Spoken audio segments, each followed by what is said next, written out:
The United States border crisis has been getting consistently worse since the start of the Biden administration back in 2021, with the fiscal year 2023 seeing record highs in illegal immigration, mostly from migrants coming from Venezuela. We spoke to Rolando Vasquez, an immigration attorney based out of Miami, Florida, who has been dealing with a lot of these asylum cases from mainly Venezuelan migrants that cross illegally into the United States. Vasquez has been exposing these migrant gang members that have been crossing illegally into the United States under the Biden administration and are exploiting the situation to obtain asylum here in the United States. In the last few years, what I've seen is that a lot of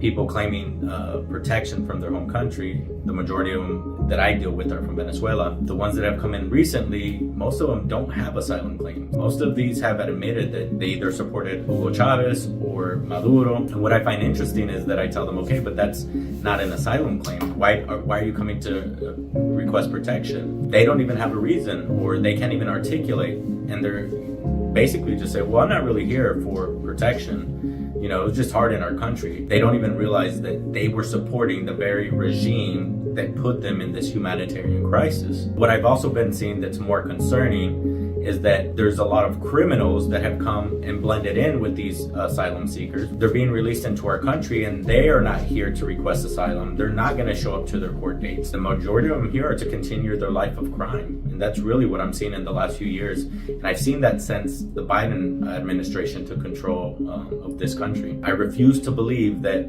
you know, individuals with teardrops or machine guns tattooed on their face, that our Border Patrol agents can't make a rational call to say this is not someone that we want in our country.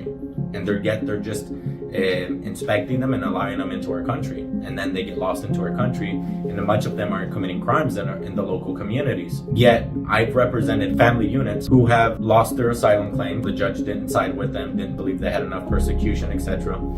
And they're, families with no criminal history, working, not asking for public benefits, and they were prioritized for deportation. And this was just recently, a family was deported that I was representing. Why have they not prioritized these criminals that they've had in their custody that have criminal convictions? Why are they not being prioritized? Why are the family units being prioritized to be deported and the criminals are being left in our country? Venezuela right now is actually safer, in my opinion, than the US. If you're in Venezuela, I believe if the only danger that exists if you're out speaking against the regime, I think there's political persecution still, yes, and I think that's still the danger. But as far as criminals, they're in the US. They're in New York, Chicago, Miami, Dallas, Houston. I mean, they're all across the US. Me as a US citizen, someone who loves my country, someone who I know that I have a duty to protect it.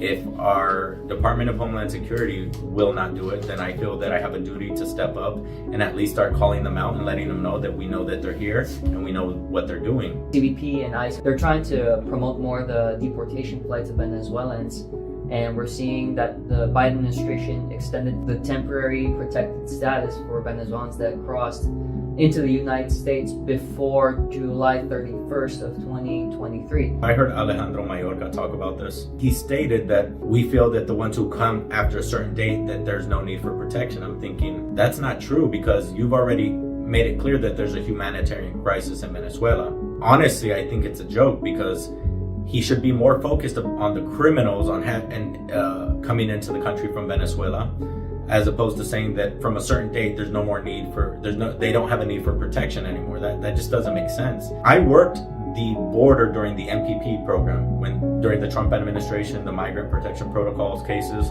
That program worked.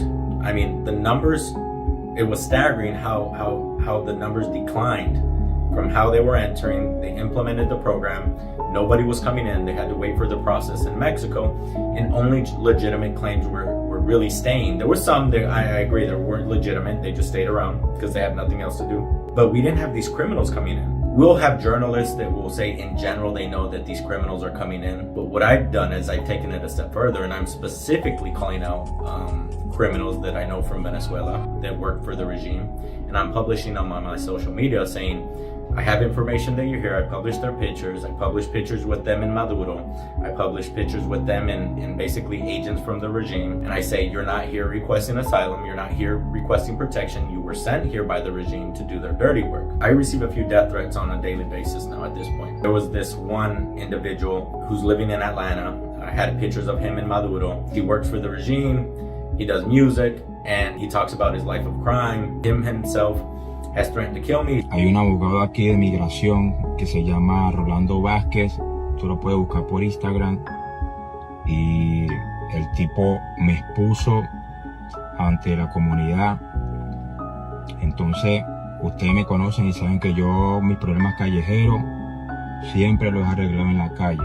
In light of that, many other death threats have come saying don't mess with him, don't mess with the Tren de Aragua, which is a criminal organization from Venezuela that also works with the regime. And apparently this Tren de Aragua and their criminal organization have a hit out on me. So what I've had to do as a response to that is buy firearms and now protect myself. I'm not scared. I know what I got myself into, but I mean, I do have to take precautions. I don't want to die. I have a family and I have, kids to take care of. The public needs to know that we have to take this into our own hands now. That's why I'm doing what I'm doing. That's why I'm risking my life by publishing this information, because I've handed this information over to the Department of Homeland Security, to the FBI in some instances. It doesn't seem like the federal government's siding for us, so it looks like us as a community need to come together. We need to have a plan. I'm sounding the alarm that they are going to attack at some point. That's all roads lead to that conclusion. I hope that our CBP agents and our ICE agents start to do the right thing and shut that border down. And I know that this comes from the higher up,